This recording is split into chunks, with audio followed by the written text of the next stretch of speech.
presentación de René, claramente vimos cómo está el desarrollo energético del sistema eléctrico chileno, cuáles son los desbordes en la institucionalidad que se están produciendo.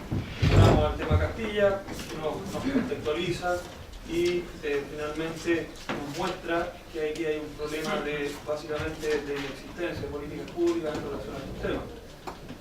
Para finalmente concluir que efectivamente que hay un problema de certeza jurídica que se presenta en distintos ámbitos y incerteza que se está dando, apoyado fuertemente por una judicialización de estos proyectos, donde y al final, las palabras finales, vemos que no hay ningún proyecto que entre al sistema antes del 2014, proyectos importantes, por supuesto hay algunos menores, pero no hay.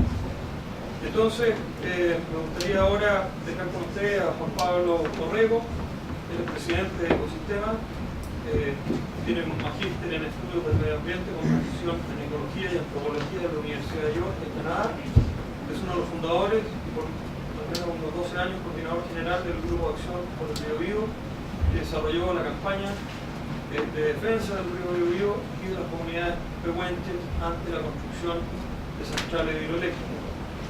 Hoy, junto a su equipo de Ecosistema, concentra sus esfuerzos en la campaña de Patagonia sin represa y siendo desde el año 2007 a hoy día coordinador internacional del Consejo de Defensa de la Patagonia. Juan Pablo, me gustaría, si en tu presentación podemos conocer un poco más en detalle de este desarrollo energético que está enfrentado Chile, un desarrollo energético que se ve complicado, y que debiera seguir Chile o adoptar para que este sea sustentable en lo social, en lo político, en lo ecológico, tal como hemos visto aquí en esta presentación. Tengo con ustedes a Juan Pablo Corrego. Muchas gracias y gracias por la invitación. Yo quería poner primero un marco aún más grande y aprovecharme de tu lámina del planeta explotando. Les quiero contar que estuve por razones de trabajo 2 días recién en Estados Unidos, en California. Un día viendo imágenes e información sobre el tema de la industria bélica y la guerra y el militarismo en el mundo.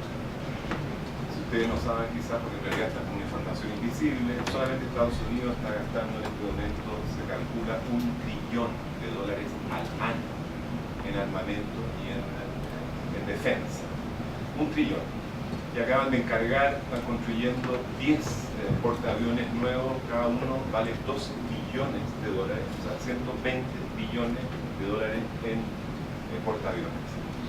Y al día siguiente, por razones de trabajo y unos libros que estamos embarcados que queremos hacer, pasamos un día entero, desde la mañana hasta la noche, viendo imágenes y también información sobre problemas sociales. Les juro, yo soy una persona enterada de estos temas, el tema de la guerra es la misma obsesión desde hace bastantes años, traumas de por medio. Me parece totalmente inmoral lo que está pasando en este planeta. Y vimos durante el segundo día entonces gente muriéndose ante los campamentos de refugiados en Somalia, en Congo. Una cosa absolutamente dantesca. Este país como un oasis en muchos sentidos, nos alegramos de eso por supuesto. Pero les quiero decir, esto podría hablar mucho tiempo porque quedé choqueado, tengo loco a mis compañeros de la oficina desde que volví. Me traje un libro también sobre el tema del militarismo que me tiene más choqueado cada página que doy vuelta, digamos. Pero lo que yo quiero decir es que lo que realmente está sucediendo en este planeta, estamos explotando. Tanto en términos ecológicos, ambientales como sociales. O sea, las cifras son espeluznantes. Estamos hablando, se calcula, 3.000 millones de seres humanos viviendo en la pobreza en este momento. 1.000 millones en la miseria abyecta. Somos 7.000 millones. Y el planeta está con problemas ecológicos que ustedes saben, lo tienen muy claro, cada vez mayores. El caos climático, ya no se habla de cambio climático, se habla de climate havoc o climate chaos, o sea, el caos climático. Acidificación de los océanos, bastante invisible por lo demás, que está destruyendo la cadena trófica oceánica, el fotoplancton, del cual depende toda la vida en la Tierra, las plantas, el fotoplancton, los organismos fotosintéticos, el problema de la capa de ozono, pérdida de biodiversidad, de suelos fértiles, es un panorama bastante oscuro, esa es la verdad. Entonces yo creo que tenemos que realmente atrevernos a pensar de forma muy creativa, muy innovadora, de alguna manera nos hemos metido en este lío por pensar de una cierta forma y pensar el desarrollo de una cierta forma, y como decía Einstein, realmente tenemos que salir de esa cajita porque no vamos a solucionar el problema que nos metimos pensando de la misma forma como creamos el problema. Tenemos que atrevernos a abrirnos y además a poner todo nuestro corazón, además de las mentes, porque hay un problema de inteligencia emocional. Este militarismo es simplemente incomprensible. O sea, 1 trillón en armas al año en Estados Unidos, mientras se mueren de hambre 1 billón de seres humanos, es algo simplemente que no calza, que es totalmente incomprensible. Dicho eso, quería contárselo porque creo que realmente pone un marco y tu planeta ahí explotando, me llamó la atención. Y es un poco la sensación con la que volví, que estamos realmente en un punto de inflexión en que tenemos que cambiar, o estamos simplemente fritos. Además, hay muchas predicciones al respecto, incluso de Naciones Unidas, cada vez más catastrofistas. Yo creo que podemos revertirlo. Tengo 6 hijos, tengo cabros chicos, o sea, lo último que soy es un pesimista, pero hay que ver el problema de frente. Pero respecto al tema, pongo el marco ese por ciertas cosas que voy a decir, ¿no? Pero yo quisiera, en relación al fallo de Castilla, en primer lugar, felicitar a los recurrentes del caso, a la comunidad de Totoral, porque nosotros celebramos el fallo, ¿no? Yo creo que muchas de las cosas que tú dijiste, los problemas que ha creado este fallo, si uno ve el vaso medio lleno, está delatando el fallo. Todo lo que tú dijiste, delata falencias, problemas, distorsiones, opacidades del sistema de evaluación ambiental, cosas que deben ser solucionadas, así como de las normas y regulaciones y de las leyes. Pero por eso quiero felicitar a los recurrentes, a los pescadores que no se desistieron, a la organización OLCA, que fue la que ayudó a la comunidad a poder defender sus derechos, y los abogados de OLCA. Y desde nuestro punto de vista humilde, este fallo de la Corte Suprema es de alguna manera histórico, por varios motivos, quizás no tanto por el fallo en sí mismo, sino en relación al contexto de la historia jurídica en torno a los conflictos socioambientales durante las últimas décadas en nuestro país, que deja mucho que desear esta historia desde nuestro punto de vista.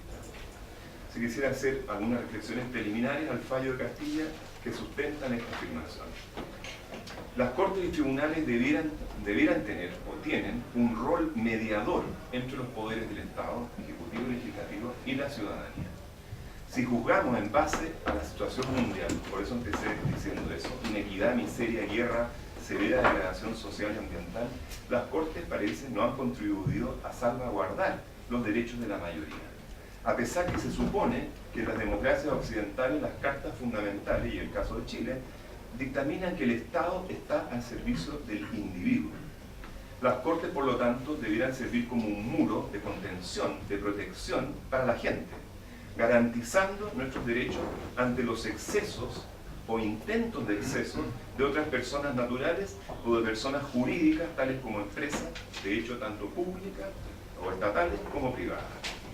Y de hecho también, aplicando el principio preventivo, las Cortes, ante deficiencias de la institucionalidad ambiental que tú mencionaste, debieran contribuir a evitar, porque en muchos casos no basta con mitigar los potenciales impactos negativos de emprendimientos proyectados. Y si esto significa cancelarlo, en buena hora. Justamente se mencionó nuestra participación en la campaña del Biobío.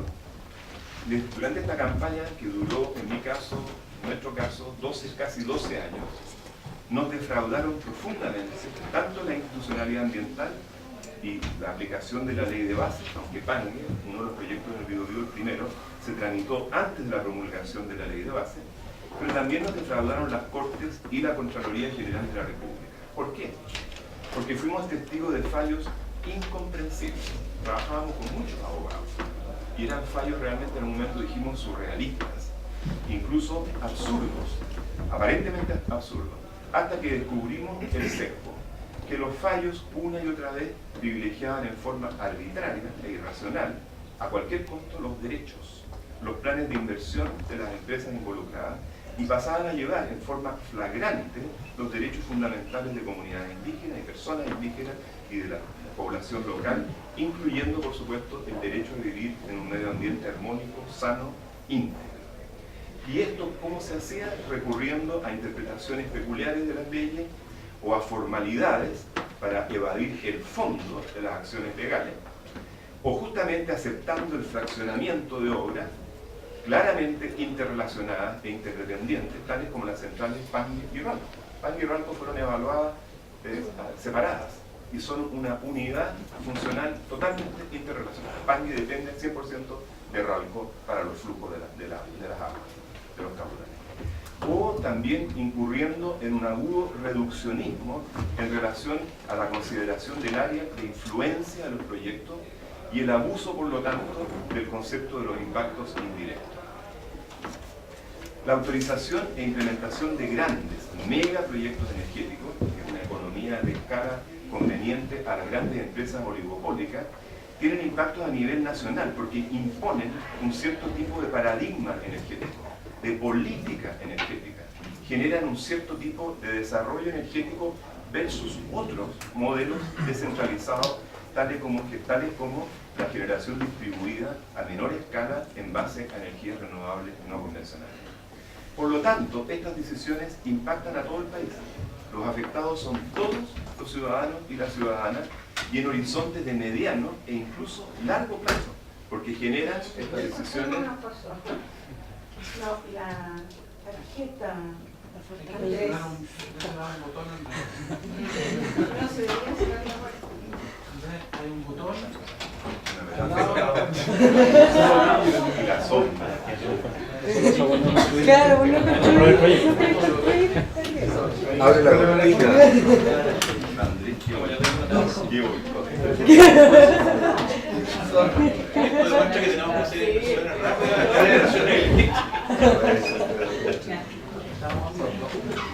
Oye, prende la llama emocionada. Les explico, por favor, pero es una falla del sistema. Lo que pasa es que cada profesor tiene una tarjeta que me introduce ahí y funciona el aire eléctrico. Cuando se saca la tarjeta, esta sala muere. Eficiencia. Exactamente, porque ahorramos, medimos nuestra huella de carbono. Continuamos. Con la luz. Entonces así, como con la campaña de defensa del Biobío, perdimos la inocencia, hemos dicho en la expresión que hemos usado, porque descubrimos la gravedad y profundidad de los problemas estructurales subyacentes a la sociedad chilena. Algo que está en boca ahora de todos los dirigentes estudiantiles, el problema estructural de nuestra sociedad. Al intentar casi infructuosamente defender el ecosistema ecológicamente más rico de Chile, el Alto Biobío, y los derechos de las comunidades pehuenches, nos dimos cuenta que luchábamos contra síntomas y que la enfermedad es estructural, es el modelo socioeconómico legalizado durante la dictadura por medio de la Constitución del 80, el Código de Aguas del 81, la Ley General de Servicios Eléctricos del 82, el Código Minero del 83, las leyes laborales, las tributarias, el sistema binominal, las supramayorías exigidas para modificar la Constitución, la Ley Orgánica Constitucional de Educación, la ausencia de tribunales contenciosos administrativos para cuestionar los actos del Estado, etc. Un jaque a la democracia plenamente vigente hoy, pese a las reformas correctivas cosméticas de la Constitución, del Código de Agua en el año 2005, de la Ley Orgánica Constitucional de Educación en 2007 y las leyes cortas eléctricas del 2005 y 2008. Descubrimos que el sistema legal permitió el desempoderamiento de la ciudadanía y la captura corporativa de los sectores claves estratégicos de la economía de nuestro país: aguas, energía, minería, concesiones viales y la privatización de todos los servicios públicos, educación, salud, pensiones, y su transformación en lucrativos negocios privados. Es bastante chocante descubrir que los ríos australes, en la práctica, en este momento, no le pertenecen a los chilenos, sino a una empresa italiana que se llama Enel, que es 32% estatal, o sea, prácticamente al Estado italiano, que es el controlador de ellos. Es un tema muy complejo que tiene que ver con los derechos del agua no consumida, pero en la práctica ellos tienen el dominio de los ríos. Literalmente, ante todo, las Cortes debieran defender la calidad de vida de las personas, y esto exige taxativamente proteger y conservar el medio ambiente. No hay otra fuente de aire puro, de agua limpia, de alimentos sanos. No hay cómo tener calidad de vida sin una naturaleza íntegra. Y la verdad es que esta no es una falla exclusiva de las Cortes, ni mucho menos. Gran parte de la humanidad, estados y poderes siguen ignorando esta íntima interrelación entre integridad y calidad social e integridad y calidad ecológica. Bueno, es por todo esto entonces que celebramos este fallo de Castilla, que consideramos que tiene, decía, ribetes históricos y que viene a suplir el fracaso de la institucionalidad ambiental chilena. Es alentador ver una evaluación jurídica que aplica una mirada más integral, más holística, y que no acepta la ya tradicional estrategia que estaba firmemente instalada en la ley 19.300 y que no soluciona de manera cabal la ley 20.417, de fraccionar los proyectos para enmascarar su real dimensión e impactos. Lástima de que no se haya aplicado el mismo criterio en el caso de Hidroaicén, donde el tema es aún más nítido desde nuestro punto de vista. También nos parece del todo correcto en esta sentencia la aplicación del principio preventivo y el rechazo a que se pretenda solucionar problemas fundamentales de grandes emprendimientos con condicionamientos futuros y acciones posteriores a la autorización, tal como sucedió de hecho con Hidroaicén, pese al claro desacuerdo de dos ministros de la Corte Suprema que opinaban exactamente lo contrario, que se debía aplicar el principio preventivo y que no se podía otorgar la autorización en base a condicionamientos futuros respecto a aspectos fundamentales de los impactos más graves del proyecto que se van a estudiar después de autorizado.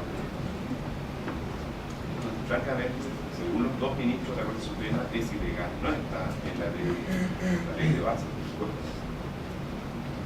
Ahora es notable que en el estudio de impacto ambiental de ambos componentes del proyecto Castilla se le diera tan poca importancia a la interconexión entre el puerto y la central y al transporte de los combustibles, pese a la enorme escala de todo. Esto es desprolijidad o simplemente también la tradicional subestimación de la capacidad analítica o evaluadora de otros entes, sean estos ministros o la propia ciudadanía. También la reafirmación de la categoría de contaminante del proyecto Castilla por parte de la Corte, desde el punto de vista nuestro, también es aplaudible. Aunque cualquier otra caracterización menor sería francamente ridícula, un despropósito. Una termoeléctrica múltiple, gigante, a diésel y carbón, complementada con un puerto para el transporte de combustible y exportación de metales, es sin duda un peligro público y ambiental del más alto nivel. Otra cosa es que se decida políticamente el sacrificio de este tramo de borde costero y de sus habitantes, pero es imposible negar los potenciales impactos de un proyecto de esta envergadura y características. De hecho, su área de influencia de impactos directos se extendería por medio de vientos y aguas a cientos de kilómetros de distancia. En este sentido, también es loable la atención de los ministros a la presencia de diversos metales pesados en el material particulado, metales que no solo afectarían directamente la salud humana, sino que ingresarían a la cadena trófica, particularmente de la fauna marina, nuevamente con un área de influencia muy difícil de estimar. De hecho, lamentamos que el fallo no haya sido lapidario, mucho más lapidario, caracterizando este proyecto como francamente peligroso e inviable. Ahora quisiera terminar diciendo que sin exculpar actuaciones poco sabias o cooptadas, me parece muy difícil, como lo decía René, la tarea tanto del Servicio de Evaluación Ambiental como de las Cortes, porque tienen que evaluar e intentar hacer justicia socioambiental de alguna manera en el vacío, o incluso con la inercia de un establishment mal concebido, empezando por la Constitución de 1980 y legislaciones posteriores que consagran un modelo no desregulado, sino finamente regulado para la captura corporativa de recursos y servicios, un modelo que descuida la protección del medio ambiente y de los derechos de las personas. Se dice, ya lo dije, que el Estado está al servicio de las personas, pero en la práctica en Chile, estructuralmente, parece estar al servicio de las corporaciones. El problema entonces de vacío que menciono, Chile necesita un plan maestro nacional, con una mirada estratégica de largo plazo. Necesitamos ordenamiento territorial, planes integrados de manejo de cuencas hidrográficas, definiciones mucho más claras y estrictas respecto de la protección de la calidad de las aguas, del aire, de los suelos fértiles, de la integridad ambiental de nuestro territorio, de ecosistemas y bioregiones. Necesitamos participación ciudadana, pero en serio, vinculante. Para eso necesitamos cultura ambiental, cultura ciudadana. Necesitamos autonomía regional real, que no todo sea orquestado desde Santiago. de hecho casi desde las monedas. Necesitamos urgentemente equilibrar el poder social, reparar esta asimetría entre el sector privado, el sector público y la ciudadanía. El actual divorcio entre estos, la atomización de la sociedad chilena, la pérdida de confianza y respeto de la gente con los tres poderes son síntomas graves de degradación social que no presagian nada bueno. Pensamos que las Cortes pueden tener un rol muy importante en esto, en contribuir a crear un nuevo orden social y ambiental.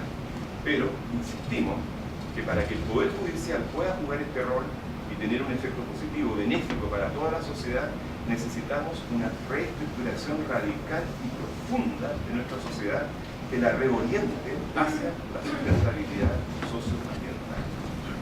Termino diciendo que tenemos la esperanza de que este fallo es una respuesta, de alguna manera responde a la creciente lucidez y el trabajo tenaz de organizaciones, redes sociales, de ciudadanos y ciudadanas. Vientos de cambio que están también alcanzando el mundo político, donde quizás reside, desde nuestro punto de vista, el mayor pasivo, la mayor deuda socioambiental. Esperamos que este fallo siente precedente y que sea el síntoma del inicio, desde el Poder Judicial, de esta evolución conjunta. Estamos todos ávidos de buenas señales y sobre todo de buenas acciones concretas.